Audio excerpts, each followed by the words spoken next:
ये था कि आपकी जानकारी में डेफिनेटली ये होगा कि शहर में व्यापारियों को, दुकानदारों को पिछले दिनों कुछ कारपोरेशन के नोटिस मिले हैं एडवर्टाइजमेंट के, और उसमें एक चिंता का विषय था कि जो अमाउंट है वो काफ़ी बड़ा बड़ा भी है, अलग अलग दुकान का अलग अलग साइज़ का। तो मैं व्यापारी भाई आए थे, दर्शन जी मेरे साथ बैठे हुए हैं, सरपरस्त हमारे बाज़ारों के प्रधान हैं, अनिल मदान जी हैं, मोहित भाई है, लिखा जी हैं, सभी यहाँ पे हैं, और बाकी बराड़ा जी भी हैं, सब साथी आए हुए हैं, पहले मिलने भी आए थे। तो पूरे विषय की जानकारी उन्होंने दी थी मुझे, तो हमें भी हैरानगी हुई क्योंकि जानकारी का अभाव था। जो जितने भी व्यापारी भाई हैं उनको इस बात की जानकारी नहीं थी कि जो बोर्ड उन्होंने दुकानों पर लगा रखे हैं इसके किसी तरह की कोई पेमेंट भी निगम को करनी पड़ती है, क्योंकि निगम ने भी पहले कभी इस तरह के नोटिस नहीं दिए थे। तो जानकारी के अभाव में ऑल ऑफ ए सडन इतने बड़े बड़े बिल आने तो चिंता का विषय था।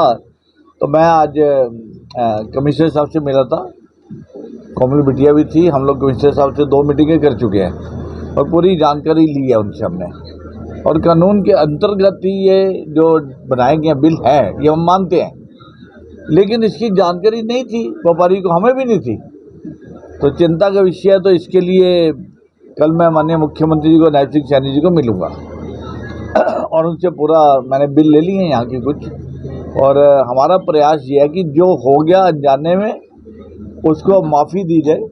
अनजाने में हुआ है, किसी दुकानदार को नहीं पता था, और आगे से कानून के अंतर्गत जो भी सिस्टम है, कानून जो कहता है कि किस तरह के बैनर लगाए जा सकते हैं, किस तरह के नहीं लगाए जा सकते, अगर कंपनियों के लगाने उसके चार्जेस होते हैं, कंपनी चार्जेस देंगी।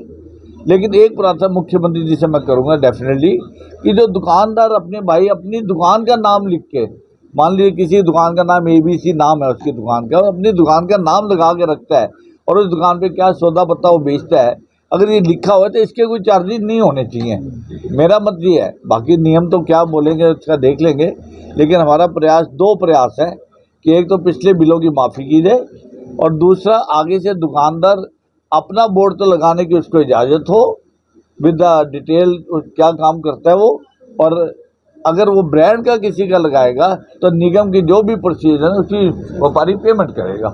इसके लिए मैं आपको धन्यवाद करता हूं कि आपने यहाँ आप सब आए हैं, क्योंकि बहुत बड़ा विषय पानीपत जो शहर है ये व्यापारियों का, उद्योगपतियों का, मैं तो कहूँगा काम करने कारीगरों वालों का भी है, सब अफेक्टेड होते हैं। जब ऐसी कोई सूचना आगे भी गिरती है तो चिंता का विषय बन जाती है।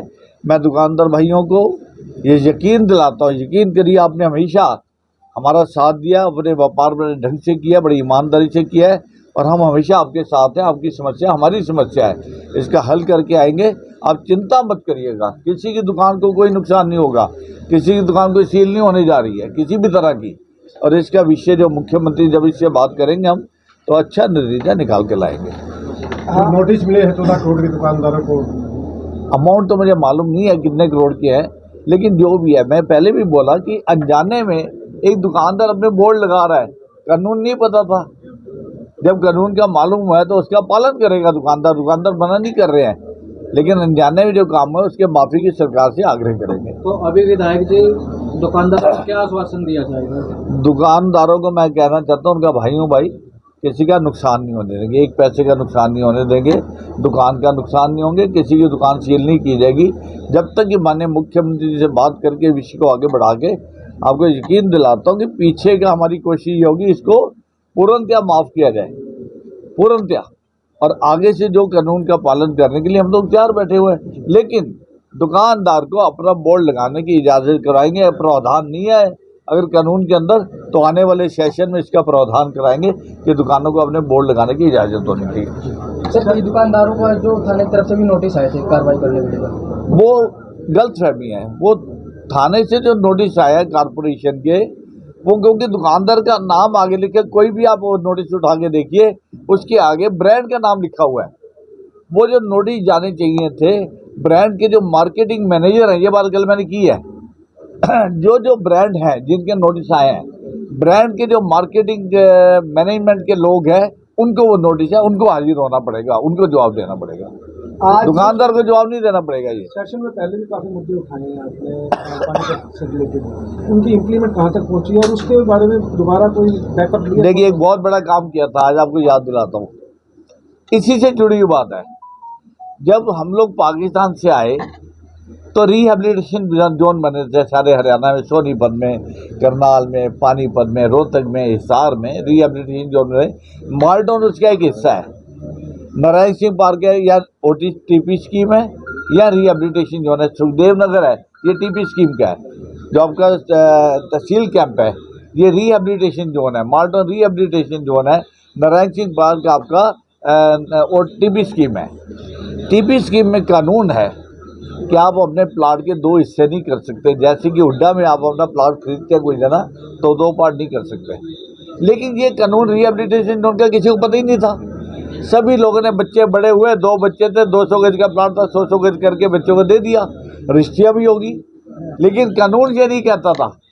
तो लोगों को जब समस्याई लोग हमारे पास आए तो मैंने लगभग प्रधान साहब को, सबको पता है, साथियों को 1-1.5 साल मेहनत की, नया कानून बना के लाया कि आज की डेट के अंदर जो डिवीज़न हो चुके हैं वो भी मान्य है और कोई भी आदमी अपनी दुकान का या घर का 50 गज तक डिवीज़न कर सकता है। ये कानून बनाने पड़ेंगे। ESI का मुद्दा काफी उठा था। ESI बहुत अच्छी बात है, चल रहा है, उसकी जानकारी ली हुई है। मैं उम्मीद करता हूँ कि इस हफ्ते में एक बहुत बड़ी डिटेल जानकारी है और मैं मुद्दा भूलता नहीं हूँ, वो भी भूलता नहीं हूँ। डेफिनेटली एक बहुत बड़ा, वो मुझे लगता है कि उसके अंदर वो मुद्दा बड़ा है और उसकी जानकारी जब तक रिटर्न में मेरे पास नहीं आ जाएगी, सारी बहुत सारी जानकारी मेरे पास है, बहुत सारी जानकारी भी आनी है जो इस हफ्ते में उम्मीद करता हूँ आ जाएगा। उसके बाद इसको विधानसभा में लेके आएंगे। जांच चल रही है सर उसकी? जांच, विजिलेंस की जांच की अप्रूवल होगी, कह दिया गया। लेकिन जब तक डाटा नहीं आ जाएगा, डाटा के बिना आगे नहीं बढ़ना चाहिए, नहीं तो कमजोर पड़ जाएगा केस। हम उस केस को कमजोर नहीं पड़ने देंगे। आज जो अभी आपने कहा कि 2 बड़ी कमिश्नर से मीटिंग हुई है, उसमें क्या निकल के आया? यही मुद्दा आपको बताया ना, एडवर्टाइजमेंट का। देखिए, मैं आपको एक बात और बताता हूँ। है जी, देखिए, यहाँ पर पानीपत में एक बहुत बड़ा ये मिली भक्ति से कह लें हम, कुछ एडवर्टाइजमेंट ऐसा खेल खेला गया 5-10 साल में यहाँ पे किसी एक आदमी द्वारा कि अपनी जगह देखा था यूनिपॉल लगे हुए थे। हमने जब इसकी लोकेशन निकालनी शुरू की तो आप आज जाके शहर में आप देख सकते हैं, सिर्फ 20 यूनिपॉल लगे हुए हैं, सब यूनिपॉल काट दिए गया है और वो भी जिसकी एडवर्टाइजमेंट के ठेके दिए गया वो चल रहे हैं, बाकी बंद है। करप्शन को बढ़ावा नहीं देने देंगे, किसी को गलत काम करने नहीं देंगे। जो आदमी गलत काम कर रहा था, आज जाके आप देख सकते हैं कि कितने यूनिपॉल बाकी बचे हैं, किसके ऐड के पैसे आ चुके हैं। आप अगर जानकारी चाहें तो वो जानकारी आपको प्रोवाइड करेगा कॉर्पोरेशन। विधायक जी, एक बिजली के जो काफ़ी कट लग रहे हैं, 8-8 घंटे तक बिजली नहीं आ रही, इस पर क्या कहेंगे? देखिए, समस्या गर्मियों में हर साल आती है, कोई नई समस्या नहीं है। गर्मियों में ये प्रॉब्लम कई बार आती है। इसमें हम भी शामिल है कि हम अपने घर में एक भी AC नहीं था, कूलर होते हैं, 2-2 AC लगा लिए, 3-3 AC लगा लिए और किसी ने लोड तो अपना एक्सटेंड करवाया नहीं। आज की डेट में कई बार बिजली निगम को यही मालूम नहीं है कि इस महल्ले का लोड ही कितना है, इसलिए कट बार लगते हैं। और अगर वो घरों में जाते हैं चेक करने के लिए तो लोग नाराज होते हैं। समस्या देखिए, आप पत्रकार भाई है, आपको इस बात का अंदाजा होना चाहिए कि किसी के घर में भेजेंगे तो दिक्कत है और आपको अपना लोड ही मालूम नहीं है एरिया का, तो कर तो थोड़ा सा समस्या है। गर्मी में आती है, फिर भी हम काम कर रहे हैं उसके ऊपर। विधायक जी, सेक्टर 12 में सीवर लाइन की प्रॉब्लम इतनी ज़्यादा है, उसकी सफाई नहीं हो रही है और उसकी वजह से पानी बार पार्कों में जा रहा है, उसके क्या? अभी आप तो सारे इशू ले आए, पर फिर मैं सब चीज़ का जवाब है, डोंट वरी। आपका विधायक दिन रात काम कर रहा है, कोई दिक्कत नहीं। देखिए, 11-12 सेक्टर की प्रॉब्लम है। आज लगभग 40 साल पुराना सेक्टर है, चौक हुई पड़ी है जो लाइन है उसकी। इसके लिए हमने 26 करोड़ की घोषणा करवाई।